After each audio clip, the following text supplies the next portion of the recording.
Assalamualaikum warahmatullahi wabarakatuh.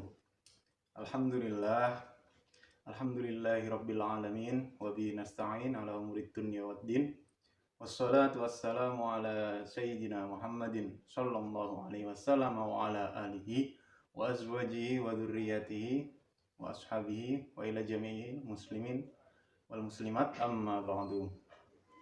Nah, anak-anak bagaimana kabarnya? Sehat semua kan? Semoga tetap sehat ya walaupun keadaannya seperti ini. Nah, sebelum kita mulai pelajaran kita kali ini, alangkah lebih baiknya kita mulai dengan bacaan basmalah. Semoga pelajaran kita hari ini mendapat berkah dari Allah, bisa bermanfaat bagi kita semua dan diberikan kelancaran. Nah, niati doa masalamah. Bismillahirrahmanirrahim.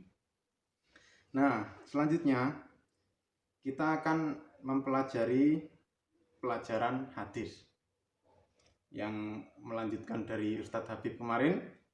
Kita akan mempelajari tentang hadis mi'ah, yaitu kumpulan 100 hadis Nabi Muhammad Sallallahu Alaihi Wasallam.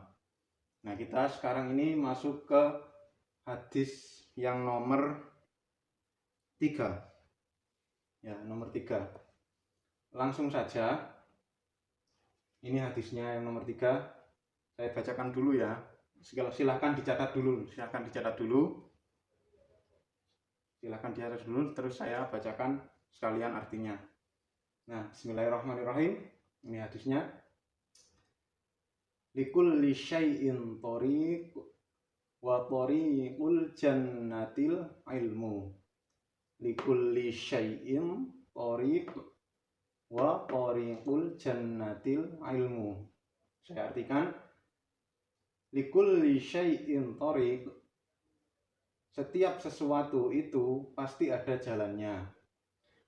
Dan wa thoriqul jannati al ilmu, dan jalan untuk menuju ke surga adalah ilmu. Saya ulangi lagi ya biar jelas. Likulli syai'in thoriq, setiap sesuatu itu pasti ada jalannya. Wa thoriqul jannati al ilmu, wa thoriqul jannatil ilmu, dan jalan menuju ke surga adalah ilmu. Nah, bagaimana maksud hadis ini? Jadi seperti ini. Likulli syai'in thoriq, segala sesuatu itu pasti ada jalannya. Nah, seperti contoh, kita mau ke Surabaya, maka kita akan melewati jalan ke Surabaya agar sampai. Kalau dari sini kita ke Surabaya lewat jalan Pantura, maka kita akan melewati Lamongan, Gresik, dan selanjutnya. Nah, seperti itu juga. Wa thoriqul jannah, jalan menuju ke surga. Surga itu juga ada jalannya. Kalau kita ingin menuju ke surga, maka itu ada langkah-langkah dan ada jalannya. Nah, salah satu jalan menuju ke surga yaitu dengan al-ilmu, ilmu. Nah, kenapa kok bisa ilmu itu menjadi jalan kita untuk menuju ke surga? Karena dengan ilmu, kalau kita mempunyai ilmu, kita itu bisa mengetahui mana yang baik, mana yang buruk. Dan dengan ilmu juga kita menjalani syariat Islam, menjalani agama Islam dengan segala tuntunannya itu juga dengan ilmu. Seperti kita sholat, kita zakat, kita haji. Terus itu semua kan dengan ilmu. Ilmunya sholat itu bagaimana, ilmunya haji itu bagaimana. Nah, maka dari itu ilmu itu sangat penting sebagai jalan kita menuju ke surga. Jadi kalau kita ingin ke surga, maka salah satu jalannya yaitu dengan ilmu. Kita harus menuntut ilmu seperti yang kita lakukan sekarang. Ilmu itu sangat mulia. Kalau kita berilmu, kita itu bisa menjadi manusia yang mulia. Nah, banyak sekali hadis-hadis yang menerangkan keutamaan berilmu.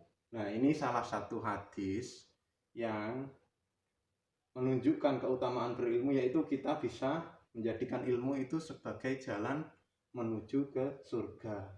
Kita mau ke Surabaya, mau kemana aja ada jalannya, ada caranya, apalagi mau ke surga. Nah,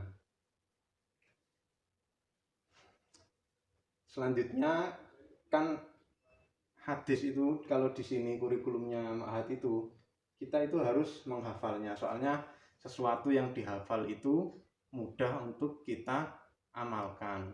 Nah, seperti contoh kita mau melakukan sesuatu kebaikan, misalnya puasa atau apa, kalau kita sudah hafal tentang hadis itu, maka kita akan lebih mudah dan lebih yakin dalam mengamalkan sesuatu itu. Nah, maka dari itu kan ilmu tadi itu kan sebagai kita untuk mengetahui tata cara, misal tata cara sholat, mengetahui mana yang baik, mana yang buruk. Nah, tindak lanjut dari ilmu tadi untuk menuju ke jannah, yaitu kita harus mengamalkan. Nah, kita sholat itu kalau kita cuma tahu ilmunya tapi kita nggak mau mengamalkan, kan sama saja. Misalnya kita tahu tata cara sholat seperti ini, seperti itu, tetapi kita kalau tidak mau mengamalkan, nah maka kan itu kan tidak baik. Nah, maka dari itu sebelum melanjut ke hadis yang selanjutnya, kita coba hafalkan hadis yang satu ini, hadis nomor 3 yang dari kitab kumpulan 100 hadis, hadis mi'ah. Nah, kalau tata cara menghafal sendiri itu seperti ini.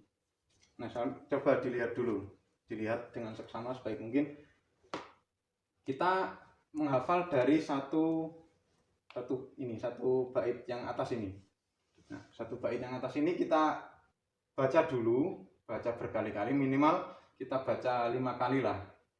Likulli syai'in thoriq, dibaca 5 kali. Likulli syai'in thoriq, dibaca saja dulu, jangan dihafal dulu, pokoknya dibaca saja sampai benar-benar kita itu apa ya namanya, itulah menguasai lah ini bacaannya. Likulli syai'in thoriq, likulli syai'in thoriq, likulli syai'in thoriq. Nah, dibaca ya, dibaca 5 kali. Begitu pula yang bait kedua, wa thoriqul jannatil ilmu, dibaca minimal 5 kali, minimal loh ya, bukan minimal. Jadi misalnya kita baca 6 kali, 7 kali, 10 kali, itu nggak apa-apa, malah lebih bagus. Pokoknya minimal itu 5 kali. Wa thoriqul jannatil ilmu, wa thoriqul jannatil ilmu, 5 kali. Nah, selanjutnya kalau metode menghafal yang mudah itu, yang baik lah, mudah juga baik, agar kita bisa lebih lancar dalam menghafal.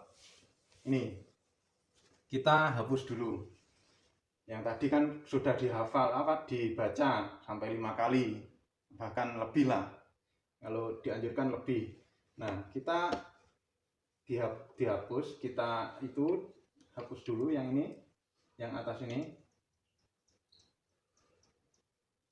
Nah, sekarang kita ingat-ingat dalam pikiran kita, bisa boleh sambil merem atau enggak lah. Yang tadi masih ingat kan? Yang tadi yang bait pertama apa? Likulli syai'in thoriq. Nah, itu diulang-ulang lagi minimal 5 kali. 5 kali ya minimal ya, itu minimal. Kalau 6 kali, 7 kali, 10 kali malah lebih bagus. Nah, kan tadi sudah saya hapus, coba diulang-ulang sendiri di rumah. Nah, sudah. Nah, selanjutnya yang bawahnya juga seperti itu, seperti yang atas tadi. Yang saya hapus dulu ya, biar gampang.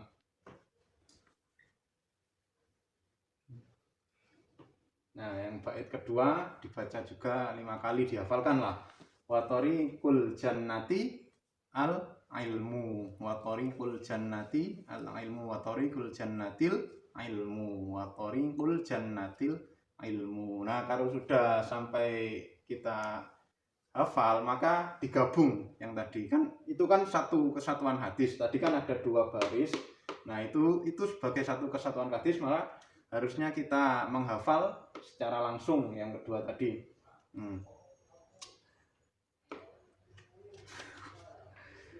Nah, yang kedua tadi yang nomor 1 sama yang nomor 2 kan likulli syai'in thoriq wa thoriqul jannati wa thoriqul jannatil ilmu. Likulli syai'in thoriq wa thoriqul jannatil ilmu. Mudah kok. Cuma 2 baris. Nah, sekalian juga yang tadi apa artinya. Nah, artinya itu supaya kita mempermudah dalam mengingat juga. Kalau kita tahu artinya kan insya Allah dalam mengingat itu mudah, dalam mengamalkan juga mudah. Likulli syai'in thoriq wa thoriqul jannatil ilmu.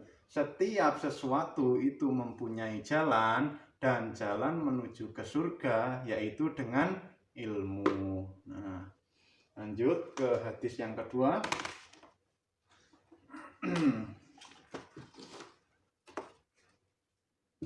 Nah, ini agak panjang nih, nggak apa-apa, sama aja. Insya Allah mudah kok. Kita kalau mau bersungguh-sungguh dalam mencari ilmu itu pasti akan dimudahkan oleh Allah. Nah, selanjutnya ini hadis keempat. Likulli syai'in miftahun, likulli syai'in miftahun, wa miftahul jannati hubbul masakini wal fuqara'i. Nah, ini agak panjang tapi saya coba beberkan artinya. Likulli syai'in miftahun, setiap sesuatu itu mempunyai kunci. Nah, ingat, setiap sesuatu itu mempunyai kunci. Seperti kita punya rumah, itu kan ada pintunya juga ada kuncinya. Nah, kuncinya itu biar kita bisa memasuki rumah itu. Kalau rumah terkunci kan kita kan butuh kunci untuk memasuki rumah tersebut. Mungkin kita juga seperti lemari ini, kita kalau kita ingin membuka lemari, nah itu kan kita membutuhkan kunci. Nah, seperti itu. Likulli syai'in miftahun, setiap sesuatu itu mempunyai kunci. Wa miftahul jannati, nah begitu pula dengan kunci surga. Apa itu kunci surga? Itu kunci untuk membuka surga.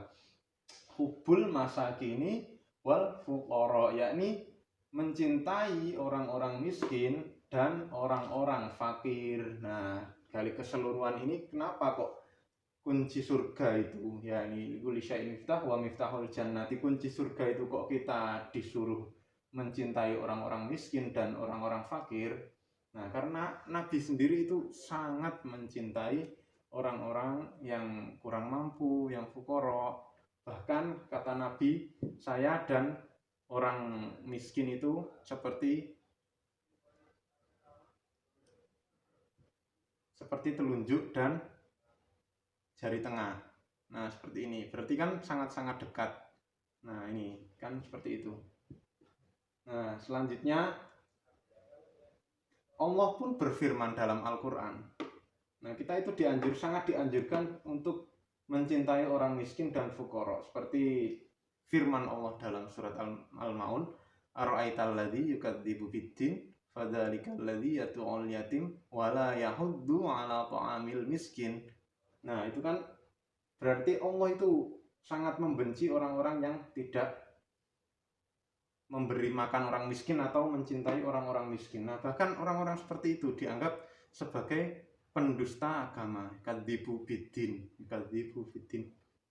Ara'aital ladzi yukadzibu biddin fadzalikal ladzi yad'ul yatim wala yahuddu 'ala ta'amil miskin, dan tidak mau memberikan makan kepada orang-orang miskin. Maka dari itu kita sangat-sangat dianjurkan, bahkan ini disebutkan bahwa miftahul jannati itu kunci untuk surga itu ya ini hubbul masakini wal fuqara, mencintai orang-orang miskin dan fuqara. Nah, selanjutnya untuk mempermudah lagi kita dalam mengamalkan hadis ini, nah kita harus menghafal. Jadi diwajibkan untuk menghafal yang tadi, yang hadis nomor 3 dan hadis ini yang nomor 4. Sama-sama, metodenya sama seperti tadi.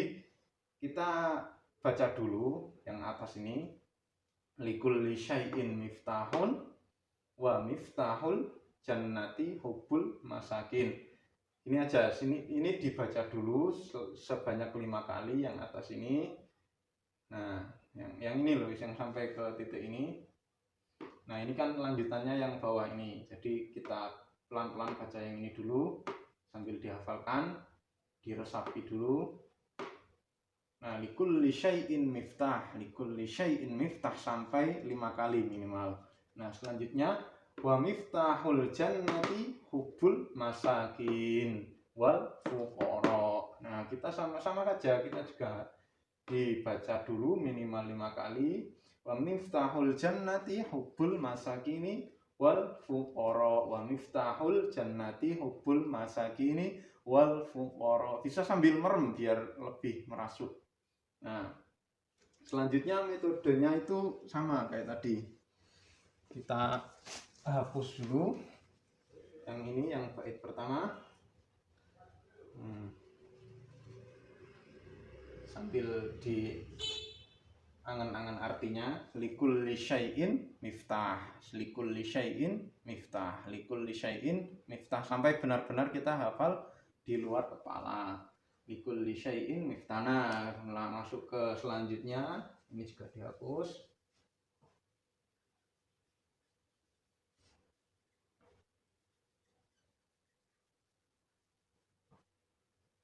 Wa miftahul jannati, tadi apa? Wa miftahul jannati hubbul masakini wal fuqara. Sama saja dihafal minimal 5 kali. Nah, kalau sudah benar-benar hafal, maka selanjutnya digabung yang tadi sama yang nomor 1, nomor 2 itu dihafal secara langsung. Likulli syai'in miftahun wa miftahul jannati hubbul masakini wal fuqara. Nah, selanjutnya kalau sudah dihafal, maka tugas dari saya ya ini, kalian harus menyetorkan seperti yang kemarin-kemarin, disetorkan dalam bentuk video. Yang tadi yang hadis nomor 3, likulli syai'in thoriq wa thoriqul jannatil ilmu, itu beserta artinya kalian setorkan secara bil ghaib, secara hafalan. Nah, selanjutnya juga yang hadis nomor 4, likulli syai'in miftah wa miftahul jannati hubbul masakini wal fuqara, itu juga dihafal, disetorkan beserta artinya, dibuatkan video, nanti diserahkan ke grup WA yang sudah, yang seperti biasa yang sudah ada itu. Nah, seperti itu saja. Mohon maaf kalau ada kesalahan kata maupun kalimat. Billahi taufik wal hidayah.